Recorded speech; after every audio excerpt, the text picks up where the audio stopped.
Wilt Chamberlain couldn't play today. Bill Russell played against plumbers back in the day. Those are my least favorite NBA fans, unless you are just joking on Twitter, then it is pretty funny at the time.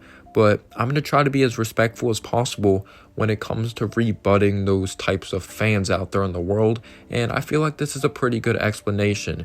At the end of the day, I just enjoy making YouTube videos. I'm not someone that's full of myself and just thinks I know everything about the game of basketball, but let's get right into the history of basketball. So I think a good way of explaining it is you gotta start somewhere. I think that's a perfect way to sum up basketball from the very beginning. Players didn't consistently lift weights, funky looking mechanics, no three-point line. There was barely any teams, horrible efficiency. George Mikan, I understand, he shot 40% from the field for his career with no three-point line. We're going to be getting into that, don't worry. But remember what I said, you gotta start somewhere. I understand the NBA today looks a lot more exciting compared to the 50s, 60s, and 70s.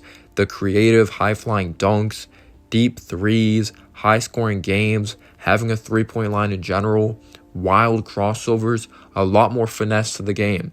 But if it wasn't for basketball from back in the day, we wouldn't have a Kyrie Irving. Think about it, the way Bob Cousy dribbled, his style, that's the way he learned during that time, and then he added on to it with his own flair. Next up, Pete Maravich does the same thing, adds moves no one has seen before that are even more effective. Then a Tim Hardaway, then Allen Iverson, then Jamal Crawford. Whoever your favorite ball handler is, you could probably put him in this discussion.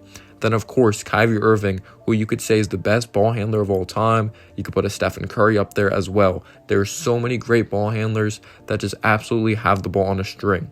But from generation to generation, these guys paved the way.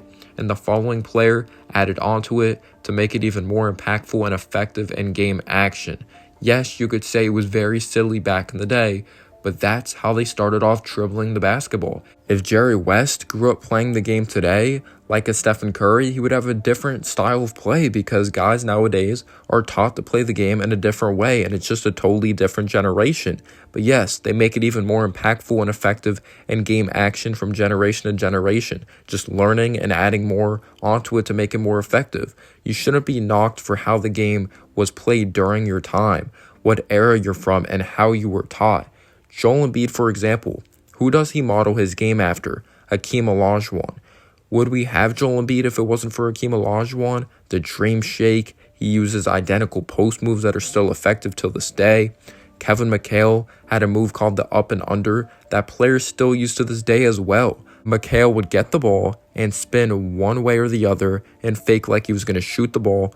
Once his defender went for the shot fake, he would pivot the other way and go in for the easy layup. We still see that today. I saw Carmelo Anthony do that in a New York Knicks uniform all the time. Think about it, when Dr. James Naismith invented the game of basketball, dribbling wasn't a thing.